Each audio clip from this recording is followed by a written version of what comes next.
joining us on our YouTube channel.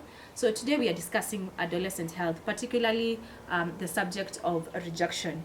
And our voice of expert today is Dr. Sabina Muchemi, who is an expert in adolescent health and has had over 20 years of experience dealing with adolescents. Welcome, Dr. Sabina. Thank you for having me. I appreciate. So I guess the first thing we need to notice is that this is a program that we have started called the Self-Efficacy Program, and this is just but episode 1. And today we are discussing rejection. And our first question to you, Dr. Sabina, would be, make us understand the concept of rejection. What exactly is rejection?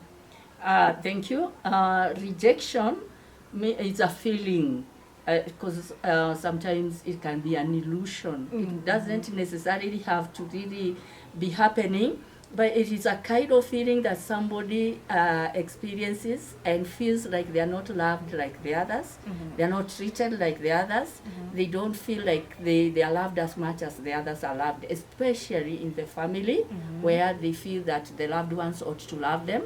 They feel discriminated against. They feel like they are not treated as well as they would like to be treated.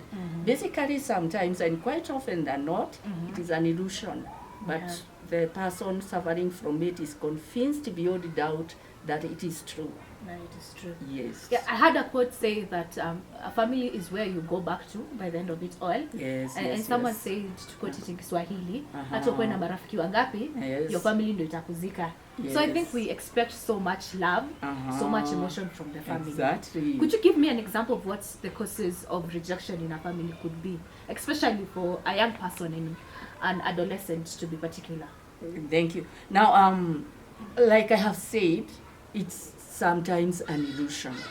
And some of the causes of this kind of an illusion are very minimal. They are very small and simple causes that even when you think about them, you wonder whether actually they can bring that kind of drift between a loved one and another to an extent of feeling hated and the like. Let me come up with a simple example here. All right. Think of some young children. Let us call them 3 sons. Yeah, okay. And the mother loves them very much. She loves them equally. And she goes out to the market and sees some 3 oranges. And she's excited about it. And she buys the 3 oranges for the 3 sons. And she heads home feeling excited. I'm going to surprise my 3 sons with the 3 oranges. And she goes at home and randomly shares the fruits, because you know she doesn't have any favorite or the like. She randomly shares the 3 fruits. So if it happened to be in the village, the boys are likely to go and wash the fruits for themselves and eat each one his. But as they go to wash, they start comparing. Yours is green. It's not as sweet as mine. Mine is, yes, exactly. They even want to bite, but at the point of comparing, one boy discovers that his is smaller than the others by chance. And then he remembers, oh, mommy has this behavior. Even yesterday, my chapati was the smallest. It was by chance. It was still by chance. But even the other day, my cup of tea was not as full as the rest. And he keeps on remembering all these episodes which have happened by chance. And that now makes him feel low and bad. And he starts feeling like my mother does not love me as much as she loves my fellow brothers. And that can be bad. And the episodes can repeat themselves here and there randomly, and it becomes an issue in his heart. But I think you would want to ask me, doesn't this boy also get by chance to get the best? The big mangoes, the big oranges. The big oranges, the big chapatis, the best treatment? Yes, he had his luck. But the mind of a man is very funny. It does not remember or record the good. It only keeps track of the bad. So it makes a list of the negative, and forgets to keep piling the positive. So every time you get a negative feeling, it triggers the last time's episode that was also negative, and that becomes an issue. But let me follow up this example. All right. Now, these 3 boys, suppose they grow up in that family. These boys, remember his feeling. And before I leave that, it's not that the other boys don't have episodes of being treated bad. They also experience by chance getting bad, they go low and the like. But since individuals are different, there are those that keep track better than others. Yes. So every one of them has had that feeling of I've not been treated well. It's not fair. It's not fair. But then the issue is we respond differently. Our tolerance levels are different. And so some will heap it more than the others. They will feel worse than the others. So let's focus ourselves on this second born that we are talking about, okay? Right. And they grow up. The firstborn passes and does well in his national examination. He has to join the university. And you know, in my country, when the child is going to the university, most of them get their computers. The first computer they ever own, they own it at that level when they're joining the university. So the father is excited, the parents are excited, the siblings and everybody is excited about the performance of this boy and the fact that he's the first one to join the university. So the father has money. He sets the boy out there to look for the best computer and the best make and whatever price. And he buys it for him. And the boy goes to the university.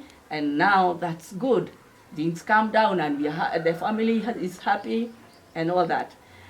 But 2 years down the line, the brother now also does well in his university, our second born. The one who has been feeling rejected all this time. Exactly. Now, he does very well in his exam. But sadly, within this time, the father has lost his job. The mother does farming. The crop has failed badly that year. And the business is not doing well. And there is COVID-19. So things are very bad. The food is not enough in the house. The money is not enough. So the father struggles to look for school fees for this second born and does not even talk about a computer because he doesn't have money. He doesn't. And the boy may raise the issue or not, but he doesn't get the computer. Bottom line, there's no computer. Exactly. So he goes to school, and in school he stays waiting that maybe the father might come up, be able to buy for him next semester or the like, and the year is gone, or 2 years. And the other boy now, the third born, also finishes his exam. By then, things have improved a little bit. A little bit, yes. And the father may be planning to buy a computer for the second born who is in the university. But at that point, the third born gets an admission letter to a university. He is admitted to do a course that requires a specific makeover computer. So it's mandatory for this one. It is a requirement. It's not a choice. And the specifications are outlined now nicely and properly. But the computer is expensive and it is quite executive. Yes. But it is a requirement. It's a requirement. And the father doesn't have enough money to buy two computers. So what does he do? He will definitely buy for the third born. Priority because it is a requirement. And so he goes out and buys for the third born before he gets for the second born. And the second born is inconsolable. In his heart he believes the firstborn got the computer and on time. The secondborn has got, the thirdborn has gotten a computer and on time. This issue of saying there's no money, I don't buy it. There's no money when it comes to me. It is only when it comes to me. Yes. And so this boy will be downhearted and feel down and low, and it is hard to convince him that the parents don't love him. Do love him rather. And he also believes that the parents must have been discussing him all through. My mother treats me badly. As if that is not enough, my father is doing the same.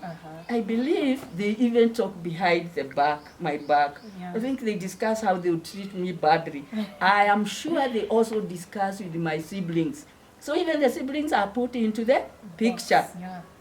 And everyone in the family. Even my grandmother, the other time she came, she treated me badly. She must have Yes, she The must have coincidences. been influenced by my siblings and my Uh-huh. mother and my father. I don't like them. And you know, when people don't love you, you also tend to hate them. Yeah. So now you feel they hate you. You're It's likely, an action reaction. exactly, Uh-huh. you start feeling a hatred for them. So this boy starts feeling a hatred for the mother, the father, the siblings, and the like. And she feels like she's the only person alone. She's the loner. They don't love him. He does not also love them. He wants nothing to do with them. And that becomes a problem. That can be an issue. Now, and remember, where did it come from? Just the oranges. The oranges, the small It's chapatis. the culmination of the small things. Exactly. Culmination So of those the small coincidences. things, call it so. Yeah, because they're not being done by chance. But It is not at it's all not intentional, yes. It's chance, Uh-huh. it's random, It's and random. everybody gets them. But this one is heaping them up. Yes. Okay.